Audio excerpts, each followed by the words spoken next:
ભાઈ મજામાં છો ને? મજામાં થશે, કારણ કે આ છે ને મારો બીજો બ્લોગ છે. એટલે તમારે આવા જ મારા મિની બ્લોગ જોવા હોય ડેલી માટે તો આઈડીને ચેનલને સબસ્ક્રાઈબ કરો અને ફૂલ સપોર્ટ કરો. એટલે આવા ડેલી મિની બ્લોગ આવે છે. તો આજે હું તમને છે ને વાવણી વાવે છે એટલે હું તમને બતાવું, એટલે આગળ બન્યા રહેજો બ્લોગમાં. તો મિત્રો, આ આપણું ખેતર છે, તમે જોઈ શકો છો. આ આપણું ખેતર છે. અહીંયા આપણે માંડવી વાવવાની છે. આ એટલા ખેતરમાં ભરે વાવ છે. હું તમને બધી બતાવી એટલે તમે જોઈ શકો છો. હવે આપણે દાળની મોટર મેં જવાનું છે જોવા કે કેટલો દાળનો ઉલારો આવ્યો, એટલે આપણે જોવા જઈએ. એટલે બ્લોગમાં બન્યા રહેજો, સારો લાગે તો સપોર્ટ કરજો. એટલે જો મિત્રો, હવે આપણે અહીંયા પૂગી જ જશે. આ આપણું દાળનું મોટર છે, તમે જોઈ શકો છો બધા. એમાં આ આપણું દાળની મોટર છે, જોઈ શકો છો બધા. અહીં છે ને આપણા ભૂંગળું થાય છે, આ થાંભલો થાય છે. એટલે અહીંયા શેડા નાખવાના હોય ને પછી પાણી આવે એટલે પાણી આપણે વારવાનું છે. તો તમને હું બીજા બ્લોગ બનાવી એમાં બધી બતાવી કે પાણીને હું વારીએ, એટલે તમે જોઈ લો. તો હવે આપણે છે ને વાં જવાનું છે ઓયડી જોડે, એટલે તમે જોઈજો બધા કે કેમ ઓયડી જોડવાની હું તમને બધી બતાવી. મિત્રો, ભાઈ પરેમાં ઓયડી જોડે એટલે તમે બધા જોઈજો. હું ત્યાં જઈ ને તમને બતાવું.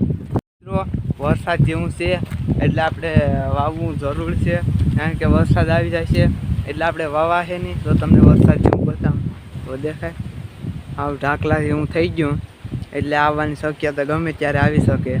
આંબાલાલ પટેલની આગાહી છે એટલે આવી શકે, એમાં કંઈ મોટી વાતે નથી. તો મિત્રો દેખાય. હું ભાઈ મેરે જાઉં છું, તમને એક વસ્તુ બતાવવાનું ભૂલી ગયો. જો આ મિની ફુવારા કહેવાય.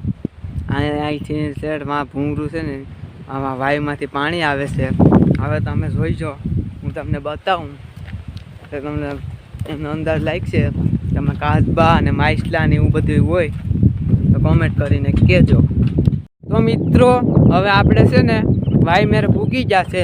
પહેલાં તમને ફ્યુઝ ને હું બતાવી દઉં બધાને. તમે જો આ ફ્યુઝ ને એવું કહેવાય, ડટા કહેવામાં આવે આપણી ભાષામાં ને ડટા. આ જોવું એનું કરી દીધું સોમાં, એટલે વાંધો ના આવે. આ વાય છે આપણી, તમે જોઈ શકો છો.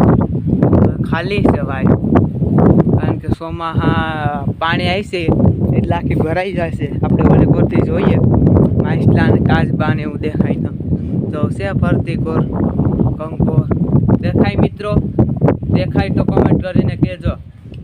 મિત્રો, હવે તમને છે ને વાડીનું ને પછી તમને બતાવી લીધું. તો આવો મારો ડેલી મેનુ બ્લોગ ગમ્યો હોય તો બધા સપોર્ટ કરજો અને દિલથી ને ચેનલને સબસ્ક્રાઈબ કરજો, એટલે વાંધો ન આવે.